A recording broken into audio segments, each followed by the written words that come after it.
Assalamualaikum warahmatullahi wabarakatuh. Nah, bagaimana kabar kalian hari ini? Pasti sehat bukan? Nah, di video saya kali ini saya akan membahas tentang materi kelas 9 semester 2 bab 5. Apa yuk materi kelas 9 semester 2 bab 5? Ayo apa? Nah, sebelum saya menjelaskan materi tersebut, izinkanlah saya untuk memperkenalkan diri terlebih dahulu. Perkenalkan, saya Cynthia Angelita. Saya mahasiswa semester 4 Prodi Pendidikan Bahasa Indonesia di STKIP Al-Hikmah Surabaya. Nah, yang kita akan bahas adalah teks diskusi materi SMP kelas 9 semester 2 bab 5. Nah, apa itu teks diskusi? Siapa yang tahu di sini apa itu teks diskusi?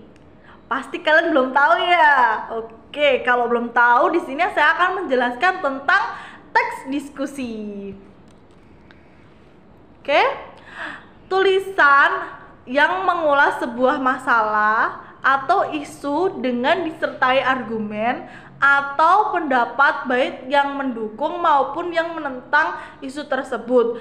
Nah, itu adalah teks diskusi, di mana di dalam teks diskusi tersebut ada pernyataan mendukung dan juga pernyataan menentang sebuah isu tersebut.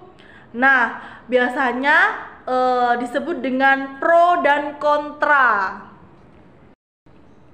Oke, selanjutnya saya akan membahas atau menjelaskan tentang ciri-ciri teks diskusi. Apa aja ciri-ciri teks diskusi? Nah, ciri-cirinya ada 3. Yang pertama, struktur terdiri atas isu, argumen, dan simpulan.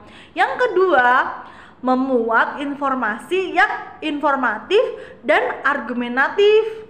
Selanjutnya, yang ketiga adalah ciri-ciri kebahasaan hubungan perlawanan seperti tetapi, sedangkan, dan lain sebagainya. Setelah kita membahas ciri-ciri, selanjutnya kita akan membahas struktur teks diskusi. Apa aja sih strukturnya? Nah, kita bahas strukturnya. Struktur teks diskusi terdapat 4 struktur. Nah, yang pertama isu, yang kedua argumen pendukung, yang ketiga argumen penentang, yang keempat adalah simpulan. Kalian bisa pahami terlebih dahulu struktur teks diskusi. Ada 4 bagian. Nah, selanjutnya saya akan memberikan contoh dari struktur teks diskusi tersebut.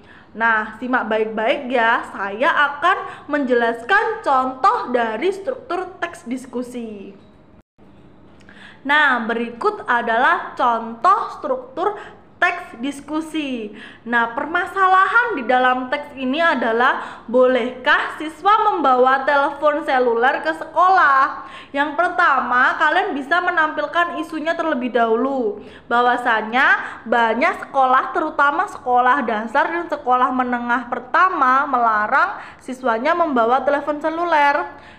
Akan tetapi banyak juga sekolah yang memperbolehkan siswanya untuk membawa telepon seluler. Nah, dengan demikian pelarangan siswa membawa telepon seluler ke sekolah menuai perdebatan. Ada yang mendukung dan juga ada yang menentang. Ada pendapat pro dan juga ada pendapat kontra. Nah, yang pertama adalah argumen pendukung, bahwa argumen tersebut mendukung bahwasanya siswa membawa telepon di sekolah dengan alasan untuk dapat menghubungi orang tua agar dengan mudah dia bisa menghubungi orang tua. Nah, pendapat tersebut mendukung bahwa siswa boleh untuk membawa telepon seluler di sekolah. Nah, di sekolah sekalian boleh nggak sih membawa telepon seluler? Menurut kalian bagaimana? Nah, setelah saya jelaskan tentang struktur teks diskusi, di sini saya akan menjelaskan tentang jenis-jenis diskusi. Ada 7 jenis diskusi, yaitu yang pertama seminar, yang kedua sarasehan, yang ketiga simposium, yang keempat diskusi panel, yang kelima muktamar, yang keenam lokakarya, dan yang ketujuh kongres. Nah, berikut adalah jenis-jenis dari diskusi. Ada 7. Bisa kalian simak terlebih dahulu. Selanjutnya, saya di sini akan menjelaskan tentang kaidah kebahasaan dari teks diskusi. Oke, selanjutnya saya akan menjelaskan kaidah kebahasaan di dalam teks diskusi. Apa aja sih kaidah kebahasaannya?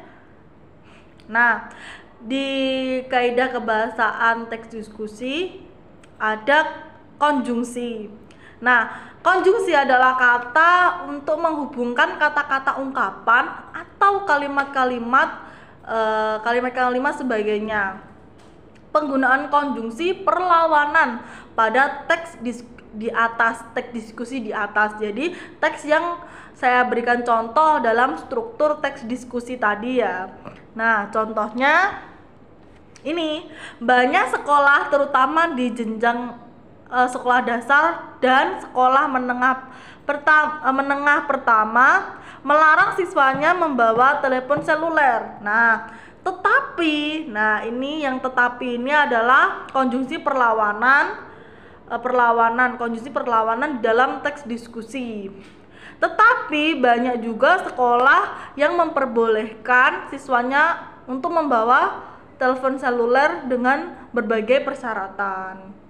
Selanjutnya ada penggunaan modalitas. Nah, modalitas adalah kata yang mempunyai makna, kemungkinan, kenyataan, dan sebagainya yang dinyatakan dalam kalimat. Dalam bahasa Indonesia, modalitas dinyatakan dengan kata-kata seperti harus, akan, ingin, mungkin. Nah, seperti itu. Oke, dari awal sampai akhir video tadi saya harap kalian bisa memahami dan mengerti apa itu teks diskusi. Memahami bukan hanya artinya saja, tapi juga ciri-ciri, jenis, struktur, kaidah kebahasaan, dan lain-lain. Oke? Cukup sekian dari saya. Apabila ada salah-salah kata, saya memohon maaf setulus-tulusnya. Akhir kata, wabillahi taufik wal hidayah. Wassalamualaikum warahmatullahi wabarakatuh. Terima kasih.